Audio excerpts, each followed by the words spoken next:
মধ্যপ্রাচ্যের বিভিন্ন দেশে দক্ষ জনশক্তি প্রেরণের লক্ষ্যে দেশভিত্তিক প্রশিক্ষণের উদ্যোগ নেওয়া হয়েছে বলে জানিয়েছেন প্রবাসী কল্যাণ ও বৈদেশিক কর্মসংস্থান মন্ত্রণালয়ের প্রতিমন্ত্রী শফিকুর রহমান চৌধুরী। শনিবার দুবাইয়ের একটি হোটেলে আয়োজিত এক মতবিনিময় সভায় তিনি এসব কথা বলেন। বাংলাদেশ থেকে সংযুক্ত আরব আমিরাতে যেসব কোম্পানি জনবল আমদানি করে থাকে তাদের মধ্য থেকে প্রথম সারির ১৬টি কোম্পানির চেয়ারম্যান বা প্রধান নির্বাহীদের সাথে এই মতবিনিময় সভা অনুষ্ঠিত হয়। এ সময় মন্ত্রী বলেন, যে দেশে যে ধরনের জনবলের চাহিদা আছে সেই দেশে সেই ধরনের জনবল পাঠানো হবে।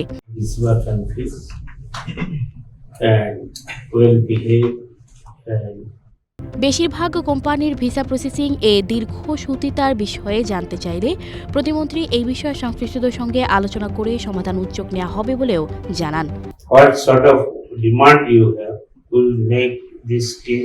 বাংলাদেশ থেকে আরও অধিক সংখ্যক দক্ষ জনবল নিয়োগের আহ্বান জানিয়ে প্রতিমন্ত্রী দক্ষ জনশক্তি ভিসা চালু করার ব্যাপারে উদ্যোগ গ্রহণের আহ্বান জানান। সভায় সংযুক্ত আরব আমিরাতে দক্ষ জনশক্তি প্রেরণে কি ধরনের পদক্ষেপ গ্রহণ করা যায়, কি ধরনের দক্ষ জনশক্তি বা কোন ধরনের চাহিদা সম্পন্ন কর্মী তাদের প্রয়োজন, কিংবা বাংলাদেশ থেকে আরও বেশি সংখ্যক কর্মী প্রেরণের জন্য করণীয় বিষয়ে প্রবাসী কল্যাণ ও বৈদেশিক কর্মসংস্থান মন্ত্রণালয়ের প্রতিমন্ত্রীর সঙ্গে আলোচনা হয়।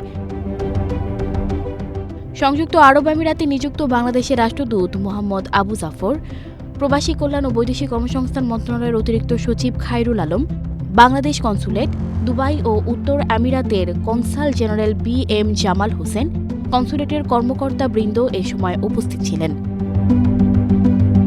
সানজিদা রহমান, প্রবাস খবর।